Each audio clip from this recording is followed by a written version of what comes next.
Mwaramutse neza abanyarwanda banyarwandakazi aho muherereye muri mu mpande zose z'isi ndabaramutse ndabasuhuje amahoro y'Imana abane namwe. Yitwa Nyambo Jessica yari besto wa Titi Brown ariko ubu ngubu ntabwo bakiri aba besto. Kariya nk'uko babyivugiye kari akazi bari barimo.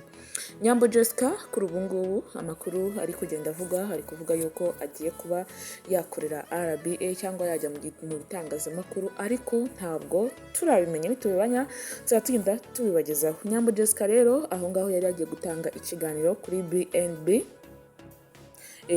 kuri televiziyo muri kubona rwose aho yicaye ni umukobwa umeze neza usa neza. Mu minsi yashize abantu bibazaga yuko Nyambo Jessica yaterewe ivi ariko hari icyo yabisobanuyeho. Yemeye yuko Shira mufite ariko ntiyamutangaza ngo amushyire hanze, ariko umunsi aheruka muri Equator aho yari yagiye muri Dubai yarabyemeye avuga yuko afite umusheri yo. Ni byiza ni by'agaciro ndagira ngo mbaye ikaze kandi ngira ngo mubanze mukora aho hasi handitse subscribe kugira ngo tube tubana mu minsi ku munsi mu biganiro byacu byose bitazajya bibasiga 5/5.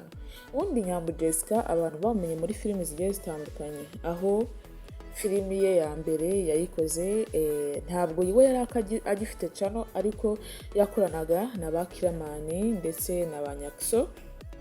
Ibintu nk'ibyo ngibyo niyo yazamukiye abantu benshi niho bamumenye, ariko kuri ubu ngubu bageze ku rwego rwo kuba yakwikorera filimi ye donc agashyiramo n'abakozi be arabakoresha. Afite chaîne yitwa Nyambo Jessica, Nyambo TV, abantu benshi baramukurikira ariko ku mbuga nkoranyambaga abantu bamumenye nka Nyambo Jessica. Ni umukobwa rero utuje wivugira makeya utajya uvuga menshi cyane. Rero amakuru ari kugenda acaracara ari kuvuga yuko muri 2027 ashobora kuba rwose afite umugabo, dore ko yanabyiyemereye kuri televiziyo aho yagiye gutanga ikiganiro.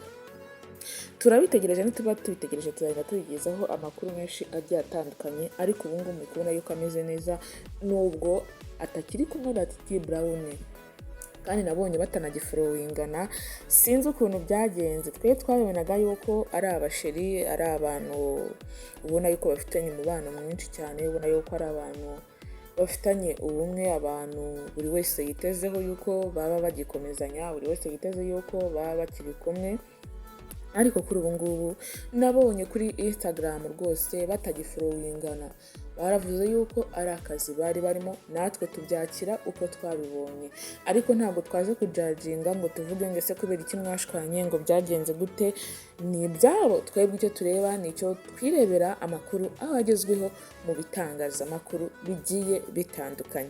So Nyambo Jessica rero bamwe mu bakunzi be baramukunda cyane, abakunzi be bahora bamwifuriza ibintu byiza cyane, kuko niba umwana w'umukobwa yarikuye ahabi akavuga ngo ndashaka kwiteza imbere, ndashaka kugira ngo nzagere ku rwego nanjye nzajya nkoresha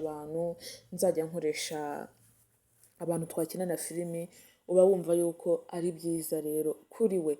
Rero ni byiza, ni iby'agaciro cyane. Nyambo Jessica Imana ikomeze mu blessing, abone ibyiza Nyagasani atanga, abone ibyiza Nyagasani Kristo ahereza abantu be.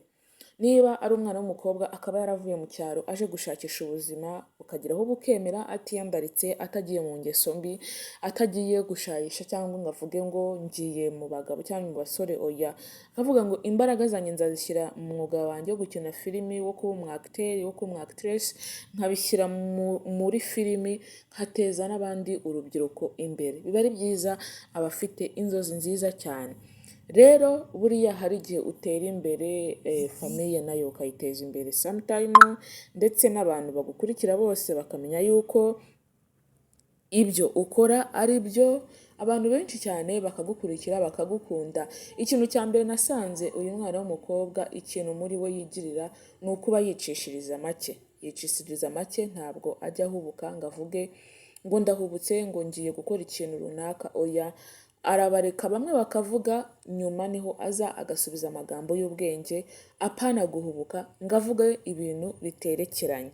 Minsi yashize abantu ku mbuga nkoranyambaga baramwihaye ngo ngaranuka ibintu nk'ibyo ngibyo byaramubabaje. Biriya ntabwo ari ibintu byo kuvuga ukavuga umwana w'umukobwa nk'uyu nguyu uba uri kwiteza imbere.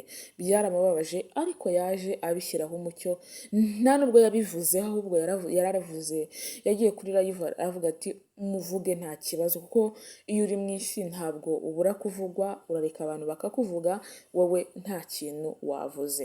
Nyambo rero ni umwana mwiza cyane, abantu bamuzi baramuzi, abantu bakorana baramuzi, ni umwana wicishije makeya. Rero ubu ngubu amakuru ari kuvugwa ngo nuko agiye kujya gukorera igitangazamakuru RBA. Ese yava mu gukina filimi akajya mu bitangazamakuru? Ntabwo tubizi, reka tubitege amaso, nibiba biri byo tuzagenda tubibagezaho, ariko nabyo byamubera, by the way byamubera, kuko ni umuntu ushoboye kandi ushobotse. Ntabwo yananira ikintu cya mbere no gushakisha amafaranga, no gushakisha ubuzima kugira ngo atere imbere nawe yiteze imbere, atere imbere nk'urubyiruko nawe ateze imbere n'urundi rubyiruko rugenzi rwarwo. Mureke minaha rero mbifuriza umugisha w'Imana gukomeza kubana namwe aho muherereye mwose, aho munkurikira mwese. Ndabizi neza yuko muba mudukurikira, ndabizi neza yuko mudukunda. Mureke mukomeze mudukunde, ibintu byacu bibashe kugira ahantu harehare, birebwe, abantu babikunde, abantu mukundi ibyo tubagezaho. Amakuru ari breaking news tugenda tuyagezaho, ibyavuzwe mu bitangazamakuru tuyabagezaho, kuko nicyo tubereye, kugira ngo tubahe amakuru meza kandi amakuru agisohoka ako kanya. Rero icyo uzajya gukora ni ukuzajya ubana natwe, ibiganiro bigucike, amakuru ntagucike, ukabasha kubana natwe mu byo ukora byose, kandi ukabasha no gukora subscribe kugira ngo tujye tubanza ubone notification cyangwa ubone ibisohotse byose kugira ngo ubibone. Ngayo nguko amahoro Nyagasani atanga abane namwe, ibyiza byose Nyagasani atanga bibane namwe, kandi kubona hari no kugwa imvura, bagiye mu kazi keza, baruhutse. Uyu munsi ni umunsi w'ikiruhuko ku bakozi, mukomeze kuryoherwa na weekend tugiye kwinjiramo. Murakoze, murakarama.